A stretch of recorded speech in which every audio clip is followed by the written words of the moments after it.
So today we're going to discuss the 3 stages. Egan discusses these in much more depth in his book, devotes multiple chapters to them. So make sure you're staying on top of the readings, because we will simply not be able to cover today everything that he covers in his books, or in his book. However, we will review the 3 stages. These are the 3 stages of the problem management process. Stage 1, 2, and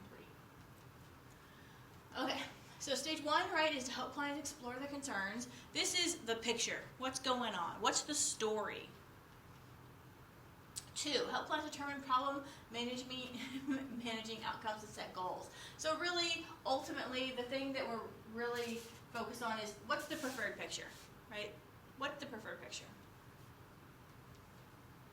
And 3, how are they going to get there? Now, there is a lot to each stage. Again, I think there's multiple chapters and Egan devoted to each stage. So for the purposes of what we're doing right now, we're streamlining. We're streamlining these 3 stages so that we can hold on to them and really apply them very well. So again, the first one, what's the picture? The second one, what's the thing that they really care about? What's the ultimate goal that they really have? The thing they care about the most. And stage 3, how are they going to get there? What's the plan? So stage 1, let's talk about that for just a little bit. You really want to help clients explore their concerns, and you want to deeply understand the inciting event. You're going to need to use perspective taking for this. That's going to be something that you need, because you need to understand not only the problem, but how they're experiencing the problem, and why it's a problem for them. What is going on right now? Right now. There's also going to be complexities. Maybe they'll see the problem differently than maybe their mom sees the problem, or their boyfriend sees the problem, or something like that. So you're going to need to help them explore different perspectives, and or maybe just understand what they already see. And then looking at what is the meaning and the self-message in the problem. Does the problem and the fact that they're suffering from that problem mean that they're a bad person? Does it mean that they failed at life? Does it mean that everybody else hates them and they're just the victim? What does it mean? What does it mean? What are some questions that are typical of this stage? So think of some questions that are typical of this stage. Challenge yourself. So the stage is all about exploring the picture of the problem, what's going on, right? So what are some questions that might be typical of this stage? If you said, what's your problem? If you said, how do you feel about that? If you said, who else is involved in this? Right? Those are some questions that would be very typical of stage 1. Obviously, there's a lot more. Stage 2. Okay, so where do your clients want to end up? Okay. At the end of all of this, what do they want the situation to look like? What do they want to have happened? Right? So if you will, stage 2, I think some of the reason that stage 2 throws people for a loop is because it almost seems like you're jumping to the end, because it's problem, plan, solution. But you need to remember, right, that if you don't know what the ultimate thing you really care about is, you're not going to do a very good job formulating a plan to get there. If you decide you want to have a vacation, right, and so then you start planning it without having decided where you want to end up for your vacation, you're going to have some difficulty in the planning process, right? So you need to say, I want to have a vacation. Here's where I want to end up. Here's how I'm going to get there, right? So stage 2, sometimes it seems disjointed to people because you're jumping to ultimately what do they care about instead of the plan. But you need to know where they want to end up before you can develop the plan to get there, right? So stage 2 is crucial. Don't forget about it. What do they want things to look like?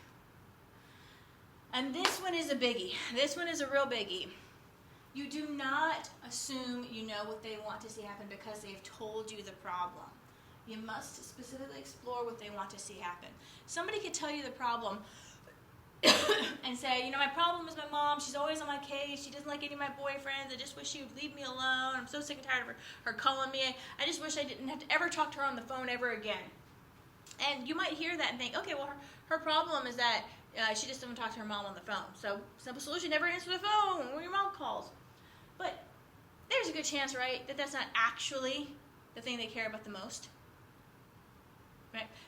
You need, even if you feel like they actually told you what their stage 2 is, you need to ask. You need to say, okay, so given all the stuff that's happened with your mom and how she treats you on the phone and all this stuff's going on with my boyfriend and stuff like that, what's the thing that you care about the most in this situation? Because you don't know what they're going to say. You need to ask them that question in order to actually put together an effective stage 3. So what are some questions that would be typical at this stage?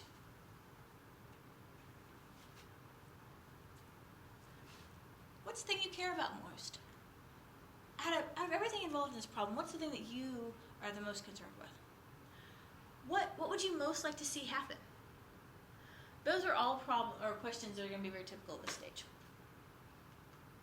Okay, stage 3. So this will be when the client actually comes up with the plans, how they specifically start the process to get where they want to end up. All right, and you have to know where they want to end up to do this, and so you have to know where they want to end up, and that is stage 2. You got it.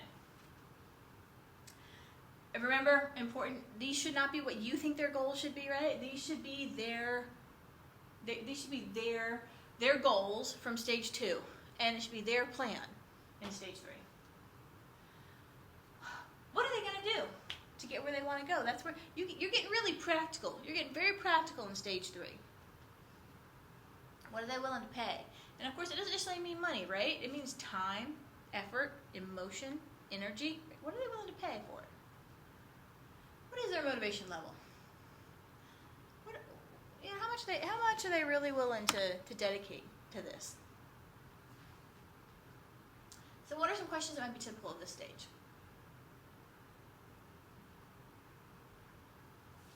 What do you think your first step should be?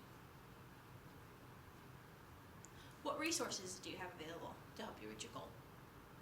Those are some examples of some questions that might be in stage 3. A couple things to remember. It's very important to understand the role of each stage. Very often, you will do stage 1, stage 2, stage 1, stage 2, stage 3, stage 1, stage 3, right? They don't always necessarily go 1, 2, 3, done. You might have to bounce back and forth sometimes to round things out to get all the information that you need. But if you understand the role that each stage is playing, you're going to be able to do that very smoothly. You want to be flexible with them, because again, you might have a client who sits down and says, "Okay, here's my plan. My plan is to, I'm not going to, and they tell you their plan before they've told you what they really care about, or they've told you their problem. So you say, okay, we're exploring this, and then what you're going to do is get to the problem. And you're going to do stage 1, and you're going to do stage 2. You're going to work with what they're giving you, but you're also going to make sure that you're actually still going through all the stages. Individuality, we recognize that each of our clients is an individual. We're not going to be telling them what their goals should be. We're not going to be telling them what their plans should be. We're going to be working with them.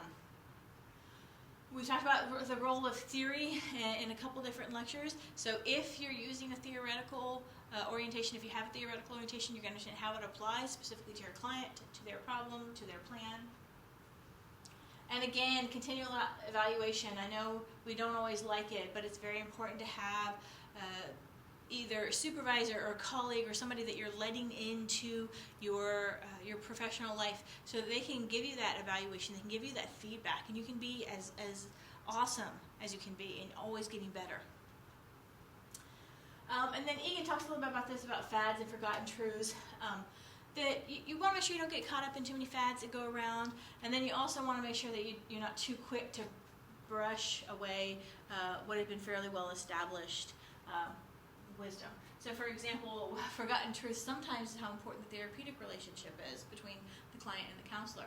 And so sometimes people are so focused on newfangled theories or newfangled techniques they forget that the relationship is very, very important.